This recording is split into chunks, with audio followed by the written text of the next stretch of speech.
പുരോഹിതൻ പറഞ്ഞ കാര്യങ്ങളൊക്കെ മുത്തശ്ശി നയനോട് പറയുന്നുണ്ട്.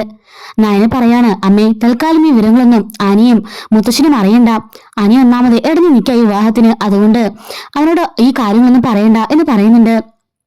അത് ശരിയാ മോളെ, എത്രയൊക്കെ ചെയ്തിട്ടും അവന് വിവാഹത്തിനോട് യാതൊരു താല്പര്യമില്ല. ഇങ്ങനെ നിൽക്കുന്ന സമയത്ത് നമ്മൾ ഇതുകൂടി പോയി പറഞ്ഞാൽ പിന്നെ അവൻ ഒട്ടും സമ്മതിക്കില്ല. അമ്മേ എന്റെ പേടി ഒന്നുമല്ല, വിവാഹശേഷം എന്തെങ്കിലും പ്രശ്നം ഉണ്ടായാൽ എന്ത് ചെയ്യും എന്ന് ചോദിക്കുന്നുണ്ട്. മുത്തശ്ശി പറയാണ്, അതാ എന്റെയും പേടി. നിർബന്ധിച്ച് അവനെ കൊണ്ട് അനാമികയുടെ കഴുത്തിൽ താലിയിട്ടതിന് ശേഷം എന്തെങ്കിലും സംഭവിച്ചാൽ അവൻ നമ്മളെ കുറ്റപ്പെടുത്തുള്ളൂ. നയന പറയാണ്, അതിലും വലുതാണല്ലോ അമ്മേ അവന്റെ ജീവിതം. അവന്റെ ജീവിതം പോയാല് പിന്നെ നമ്മളൊക്കെ ഇങ്ങനെ ഇരുന്നിട്ട് എന്താ കാര്യം? മുത്തശ്ശൻ തൽക്കാലം ഇതൊന്നും അറിയണ്ട. അത് ശരിയാ മോളെ, ഞാൻ അതുകൊണ്ടാ മുത്തശ്ശനോട് ഇന്ന് വരണ്ട, ഹോസ്പിറ്റലിൽ തന്നെ തങ്ങിയേക്കാൻ പറഞ്ഞത്. നാളെ ഒരു ദിവസം ഉണ്ടല്ലോ, അത് കഴിഞ്ഞിട്ട് നാളെയും കൂടെ അല്ലേ ഉള്ളൂ, അത് കഴിഞ്ഞിട്ട് വിവാഹത്തിൽ വന്നാൽ മതി എന്നാ പറഞ്ഞേക്കുന്നത്. മുത്തശ്ശൻ തൽക്കാലം ഈ പ്രശ്നങ്ങൾക്കിടയിലൂടെ ഇല്ലാത്തത് നല്ലത്. പുരോഹിതൻ പറഞ്ഞ കാര്യം മുത്തശ്ശൻ അറിഞ്ഞാൽ പിന്നെ അദ്ദേഹം വാക്ക് പറഞ്ഞതാണെങ്കിൽ പോലും ഈ വിവാഹം നടത്താൻ അദ്ദേഹം സമ്മതിക്കില്ല. പുരോഹിതന്റെ വാക്കിനോട് മുത്തശ്ശി അത്രയ്ക്കും വിശ്വാസമുണ്ട് എന്നൊക്കെ മുത്തശ്ശി പറയുന്നുണ്ട്. നയനപ്പ ചോദിക്കുന്നുണ്ട്, അല്ല മുത്തശ്ശി, ഇതിനൊരു പരിഹാരവും പുരോഹിതൻ പറഞ്ഞില്ലേ? തൽക്കാലം ഒന്നുമില്ലെന്നാ മോളെ പുരോഹിതൻ പറഞ്ഞത്. നയന പറയുന്നുണ്ട്, ഞാനും അമ്മയും ഇന്ന് അമ്പലത്തിലേക്ക് പോകുന്നുണ്ട്. പൂജാരിയോട് പോയിട്ട് എന്തെങ്കിലും പരിഹാരമുണ്ടോ എന്ന് ചോദിച്ചിട്ട് വരാമെന്ന് നയന പറയുന്നുണ്ട്. എന്താണെന്നറിയില്ല, ഇളയമ്മയ്ക്കിപ്പം എന്നോട് ഭയങ്കര ദേഷ്യമാണെന്ന് പറയുന്നുണ്ട്. അത് ഞാനും മനസ്സിലാക്കുന്നുണ്ട്. എന്തൊക്കെയോ പ്രശ്നങ്ങൾ കിടന്ന് കറങ്ങുന്നുണ്ട് എന്നൊക്കെ മുത്തശ്ശിയും പറയുന്നുണ്ട്. അങ്ങനെ നയനയും അമ്മയും കൂടെ കൂടിയിട്ട് അമ്പലത്തിലേക്ക് പോവാണ്.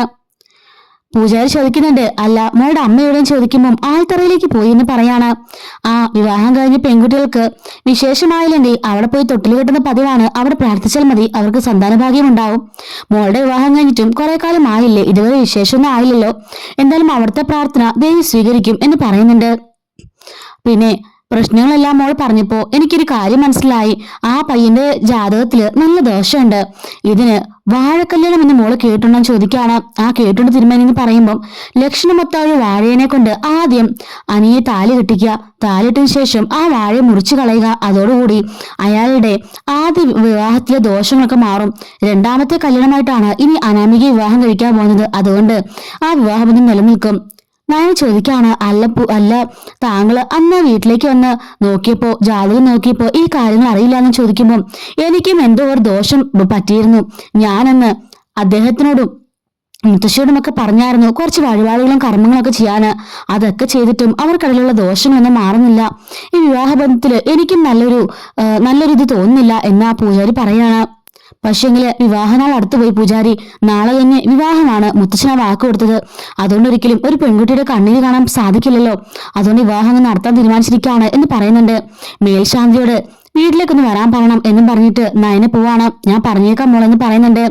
നയന അവിടുന്ന് പ്രാർത്ഥിക്കുന്നുണ്ട്, അവന് നല്ല പയ്യനാ, അവന്റെ ജീവിതം ഒരുപാട് കാലം സന്തോഷമായിട്ട് ജീവിക്കാൻ അവന് സാധിക്കണം എന്നൊക്കെ പറഞ്ഞ് പ്രാർത്ഥിച്ചിട്ട് അവൾ പോകുന്നുണ്ട്. അവള് വീട്ടിലേക്ക് ചെല്ലുമ്പോൾ മുത്തശ്ശി തനിയിരുന്ന് കുഴമ്പ് തേക്കുന്ന കാണുമ്പോൾ, അയ്യോ മുത്തശ്ശി തന്നെ എന്ത് തേക്കാണോ, എന്നെ വിളിച്ചാൽ പോരാന്ന് ചോദിക്കുമ്പോൾ എല്ലാ കാര്യങ്ങൾക്കും എങ്ങനെ മോളെ ബുദ്ധിമുട്ടിക്ക, അതുകൊണ്ട് സ്വന്തമായിട്ട് ചെയ്തെന്ന് പറയുന്നുണ്ട്. അല്ല അമ്പലത്തിലേക്ക് പോയിട്ട് എന്തായി? അതമ്മേ പൂജാരി ഒരു വാഴക്കല്യാണത്തിന്റെ കാര്യം പറഞ്ഞു. മുത്തശ്ശിക്ക് അറിയാൻ ചോദിക്കാണ്. എന്റെ കുടുംബത്തിലേക്ക് പണ്ടുണ്ടായിട്ടുണ്ട്. ഇങ്ങനെ 2 കെട്ട് ദോഷമുള്ള ജാതകക്കാരെ കൊണ്ട് ഒരു വാഴക്കല്യാണം കഴിപ്പിക്കും. അതിനുശേഷം അവരുടെ ദോഷമൊക്കെ മാറുന്ന പറഞ്ഞ് പിന്നെ ഇടക്കെട്ട് പറഞ്ഞ സമ്പ്രദായമുണ്ട്. അതെന്താ മുത്തശ്ശി ഇടക്കെട്ട്? അത് ഇതുപോലെ ദോഷമുള്ള ഒരാളെ കൊണ്ട് മറ്റൊരാളെ വിവാഹം കഴിപ്പിക്കും. ഭാര്യ ഭർത്തൃ ബന്ധമൊന്നും ഉണ്ടാവില്ല, പെട്ടെന്ന് തന്നെ ആ താലി അഴിച്ചു മാറ്റുകയും ചെയ്യും. അപ്പൊ ഒരു കല്യാണം കഴിഞ്ഞു, അങ്ങനെ രണ്ടാമത്തെ ആൾ താലി കെട്ടും. അതാണ് ഇടക്കെട്ട് എന്ന് പറയുന്നുണ്ട്. എന്തായാലും ഈ കല്യാണത്തിന്റെ രഹസ്യത്തെക്കുറിച്ചൊന്നും അവൻ അറിയണ്ട എന്ന് നയന മുത്തശ്ശിയോട് പറയുന്നുണ്ട്. എങ്കിലും വാ, നമുക്ക് തോട്ടത്തിൽ പോയിട്ട് ലക്ഷണമൊത്തൊരു വാഴയെ നോക്കാം, അതുപോലെ തന്നെ ജോത്സ്യനെ വിളിച്ചു വരുത്താം, പൂജാരിയെ വിളിച്ചു വരുത്താം എന്ന് മുത്തശ്ശി പറയുന്നുണ്ട്. അങ്ങനെ പൂജാരി വരുന്നുണ്ട്. അനിയും മറ്റെല്ലാവരും വിവാഹവേഷത്തിൽ നിൽക്കാണ്. പൂജാരി വന്ന് കുറെ മന്ത്രങ്ങളൊക്കെ ജപിക്കുന്നുണ്ട്. അതിനുശേഷം ഒരു വാഴനെ സാരിയെ കുളിപ്പിച്ച് മാലയൊക്കെ ഇട്ട് അവിടെ ഇങ്ങനെ ഒരുക്കി നിർത്തിയിട്ടുണ്ട്. അനി ചോദിക്കാണ്, ഈ കോപ്രായത്തിനൊക്കെ ആവശ്യമുണ്ട് അമ്മയെന്ന് ജാനകിയോട് ചോദിക്കുമ്പോൾ, നിന്റെ പ്രിയപ്പെട്ടവർ തന്നെയാ എല്ലാം ഉണ്ടാക്കി വെച്ചത്, അവരുടെ മനസ്സിൽ കറയുണ്ടെന്നാണല്ലോ അതിന്റെയൊക്കെ അർത്ഥമെന്നും പറഞ്ഞിട്ട് ദേഷ്യപ്പെട്ട് ജാനകി നിൽക്കുന്നുണ്ട്. അങ്ങനെ വിവാഹം കഴിക്കാൻ അനിയോട് പറയുമ്പോഴേക്കും അനി പോയിട്ട് ആ വാഴയിൽ താലി കിട്ടുന്നുണ്ട്. അങ്ങനെ താലിയിട്ടതിന് ശേഷം ആ വാഴ ആ പൂജാരി മുറിച്ചു കളയാണ്. അങ്ങനെ മുറിച്ചതിന് ശേഷം പ്രാർത്ഥിച്ചിട്ട് ഇനി എല്ലാ കല്യാണ നാളുകളിലും ഇതുപോലെ സുമംഗലി പൂജ ചെയ്യണമെന്നൊക്കെ അനിയോട് പറയുന്നുണ്ട്. അയാൾക്ക് ആ പൂജാരിക്ക് ദക്ഷിണ കൊടുത്തതിനു ശേഷം അനിയോടുന്ന് ദേഷ്യപ്പെട്ട് അവർ നടന്നു പോവാണ്. ഇത് കാണുമ്പോഴേക്കും പോയി ദേവേനെ ചോദിക്കുകയാണ് ജാനകിയോട്, എന്താ ജാനകി ഇത്? അവന്റെ മുഖത്ത് എന്നിട്ടൊരു തെളിച്ചം വന്നിട്ടില്ലല്ലോ, അവന്റെ ശരിക്കുള്ള പ്രശ്നം എന്താന്ന് ചോദിക്കുകയാണ്. പ്രശ്നത്തിനുള്ള കാരണക്കാരൊക്കെ ഇവിടെ തന്നെ ഉണ്ട്, പലരും അവന്റെ വിവാഹം മുടക്കാൻ വേണ്ടി പലതും ശ്രമിക്കുന്നുണ്ട്, അതൊന്നും ആരും അറിയുന്നില്ലെന്നാ വിചാരം എന്നൊക്കെ പറയാണ്. ആർക്കാ? ജലജ പറയാണ്, ദേ ജാനകി, ആവശ്യമില്ലാതെ എന്നെ പറയരുത് കേട്ടോ, എനിക്ക് അങ്ങനെയൊന്നും ഇല്ല, അനി ആരെ കിട്ടിയാലും എനിക്ക് ഒരു കുഴപ്പമില്ല, പിന്നെ നീ എന്തിനാ ഇങ്ങനെ പറയുന്നേ എന്നൊക്കെ ചോദിക്കാണ്. അപ്പോഴേക്കും ജാനകി പറയാണ്, മനസ്സിലാവേണ്ടവർക്കൊക്കെ നിങ്ങളുടെ മനസ്സിലായിട്ടുണ്ട്, അവരുടെയൊക്കെ ഉള്ളിൽ കാരണമുണ്ടല്ലോ, അതുകൊണ്ടാണല്ലോ ഇപ്പൊ ഇങ്ങനെ ചടങ്ങിനെ തീരുമാനിച്ചത് എന്നൊക്കെ പറഞ്ഞ് ദേഷ്യപ്പെട്ടിട്ട് അവൾ അവിടുന്ന് പോവാണ്. ദേവയാനി മുത്തശ്ശിയോട് ചോദിക്കാണ്, എന്താ അമ്മ അവള് പറഞ്ഞത്? അവള് പറഞ്ഞത് ആരെ കുറിച്ചാ? നിങ്ങളെ കുറിച്ചൊക്കെ തന്നെ ആയിരിക്കും. മുത്തശ്ശി പറയുമ്പോ ദേവേനി പറയുന്നുണ്ട്, അതിന് ഞാൻ എന്ത് ചെയ്തു? അനിയും ആദർശും എനിക്ക് ഒരുപോലെയുള്ളൂ, എന്റെ രണ്ട് മക്കളെ പോലെ തന്നെയാ അവർ രണ്ടുപേരും എനിക്ക്. പിന്നെ അവളെന്തിനാ ഇങ്ങനെ പറഞ്ഞത്? ജലജ പറയാണ്, എനിക്കറിയാം, അവളെ എന്നെ കുറിച്ച് തന്നെ ആയിരിക്കും പറഞ്ഞെന്ന് പറയാണ്. കണ്ടില്ലേ, ഏടത്തിന്റെ മനസ്സിലും ആദർശും അനിയും സ്വന്തം മക്കളെ പോലെ, അവിടെ എന്റെ മോൻ മാത്രം വാഴ എന്നൊക്കെ പറയുന്നുണ്ട്. എന്നിട്ട് ദേവിനി പറയാണ്, എന്തൊക്കെയോ പ്രശ്നമുണ്ടമ്മേ, ജാനകി 2 ദിവസമായിട്ട് നല്ല രീതിക്കല്ല സംസാരിക്കുന്നത് പോലും എന്നൊക്കെ പറയാണ്. അപ്പോഴേക്കും ജലജ ഇവിടെ ആലോചിക്കുന്നുണ്ട്, നയനെ കുറിച്ചാണോ ഇനി അവൾ പറഞ്ഞത്? നയനോട് പണ്ടത്തെ പോലെ നല്ല സ്നേഹമൊന്നും അവൾ കാണിക്കുന്നില്ല, എന്തൊക്കെയോ പ്രശ്നങ്ങളുണ്ട്, എന്തോ ഒരു പ്രശ്നം കിടന്ന് കറങ്ങുന്നുണ്ടല്ലോ ഞാനറിയാതെ, എന്തായാലും അത് തപ്പി കണ്ടുപിടിക്കണം എന്ന് പറയണം എന്ന് മനസ്സിൽ ഇങ്ങനെ കരുതിക്കൊണ്ട് നിൽക്കുന്നുണ്ട് കേട്ടോ. ഇതേ സമയത്ത് തന്നെ ആ മുത്തശ്ശി അങ്ങോട്ട് പോകുമ്പോഴേക്കും ജലജ ദേവിയോട് പറയാണ്, ഇവിടെ ആദ്യം വെട്ടിക്കളേണ്ട 2 വാളുണ്ട് ഏട്ടത്തി, നമ്മൾ 2 മരുമക്കള്, അവളുമാരെ ആദ്യം വിട്ടുകളയണ്ടേ എന്ന് പറയുന്നുണ്ട്. അങ്ങനെ മുത്തശ്ശി പറയാണ്, മോളെ എന്നെ പിടിച്ചോണ്ട് പോകുന്നു പറഞ്ഞിട്ട് നയനയുടെ കൂടെ പോകുമ്പോഴേക്കും നവ്യയും ജാനകിയും പോകുന്നുണ്ട്. ഈ സമയത്ത് ദേവിയോട് ജലജ പറയാണ്, ഏട്ടത്തി നമ്മളായിരിക്കില്ല, നമ്മളെ ആയിരിക്കും അവളുമായി വെട്ടി വീഴ്ത്താൻ പോകുന്നേ, ഏട്ടത്തി കണ്ടോ എന്നൊക്കെ പറയുന്നുണ്ട്. നന്ദുവിനെ കല്യാണത്തിന് പോകാൻ അച്ഛൻ വിളിക്കുമ്പോൾ നന്ദു പറയാണ്, അച്ഛാ ഞാൻ വരുന്നില്ല, ഞാൻ വന്നാൽ ശരിയാവില്ല, ആ ജാനകി ചെറിയമ്മയ്ക്ക് ഇപ്പോഴും എന്നെ തീരെ ഇഷ്ടമില്ല, അവിടെ വന്നാൽ എനിക്കൊരു തന്നെ ശ്വാസം മുട്ടില്ല എന്നൊക്കെ പറയുന്നുണ്ട്. മോളെ അന്ന് മോള് പറയാതെ വന്നതിന് തന്നെ അവർക്കെല്ലാം പരാതിയാ, മോളിങ്ങി പോയില്ല എന്നുണ്ടെങ്കിൽ മുത്തശ്ശിയും ആയിരിക്കും എന്തെങ്കിലുമൊക്കെ പറയാ, നമ്മുടെ മക്കൾക്ക് ഒരു ദോഷമല്ലേ മോളെ, എന്തൊക്കെ സംഭവിച്ചു തന്നാലും അവർ വായനെല്ലാം കേൾക്കണ്ടേ, ആകെപ്പാടെ സപ്പോർട്ട് ഉണ്ടായിരുന്നത് ആ ജാനകിയ, ഇപ്പൊ അവർ നേരെ തിരിഞ്ഞിരിക്കുക എന്നൊക്കെ അച്ഛൻ പറയുന്നുണ്ട്.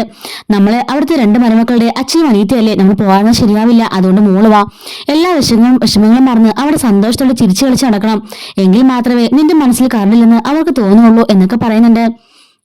മോളുടെ എനിക്ക് അങ്ങനെ ചിരിക്കാൻ സാധിക്കില്ല അച്ഛന്ന് പറയുമ്പോൾ അതിനർത്ഥം മോളുടെ മനസ്സിൽ ഇപ്പോഴും അനിയുണ്ടെന്നല്ലേ എന്നൊക്കെ പറഞ്ഞ് അച്ഛൻ നന്ദുവിനെ വഴക്ക് പറയാണ്. ഇല്ലച്ച, എന്റെ മനസ്സിൽ നിന്ന് കളയാൻ ശ്രമിക്കുന്നുണ്ട്, പക്ഷെ അത് പറ്റുന്നില്ല അച്ഛ എന്ന് പറയുന്നുണ്ട്.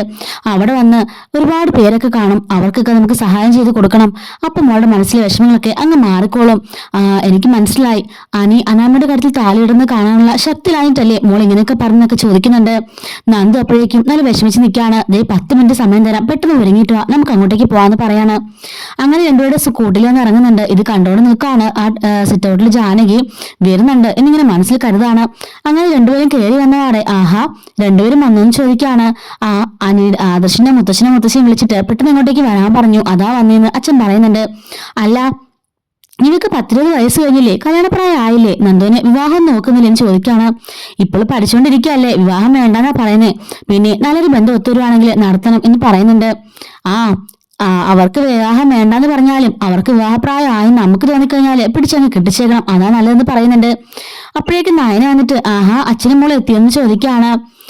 അത് പിന്നെ ചെറിയമ്മേ, ഇപ്പൊ അവൾക്ക് വിവാഹമൊന്നും വേണ്ട, അവൾ പഠിച്ചുകൊണ്ടിരിക്കല്ലേ, പഠിച്ചൊരു ജോലിയൊക്കെ സമ്പാദിച്ചിട്ട് മതി വിവാഹം.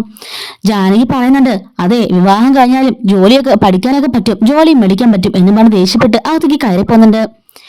നന്ദു പറയാണ്, ഞാൻ പറഞ്ഞില്ല ഇതുകൊണ്ടാണ് ഞാൻ വരുന്നില്ല എന്ന് പറഞ്ഞത്, അന്നും ഇതുപോലൊക്കെ സംസാരിച്ചത് കൊണ്ടാ ഞാൻ അങ്ങ് പെട്ടെന്ന് ഇറങ്ങി പോയത്, ഞാൻ എപ്പോഴേ പറഞ്ഞു അച്ഛനോട് ഞാൻ വരുന്നില്ല എന്ന്. ഇപ്പൊ നയനെ പറയുന്നുണ്ട്, അന്ന് മോളെ പറയാതെ പോയതിന് എന്നെ മുത്തശ്ശിനും എനിക്ക് കുറെ വഴക്ക് പറഞ്ഞു, ഇനി അങ്ങനെ സംഭവിച്ചു, ഇനി നിങ്ങൾ വരാതിരുന്നാല് അവരും കൂടെ എന്നോട് പിണങ്ങും എന്നൊക്കെ നയനെ പറയാണ്. ഇവിടെ നിന്റെ പേരും പറഞ്ഞ കുത്തുവാക്കൊക്കെ തുടങ്ങി.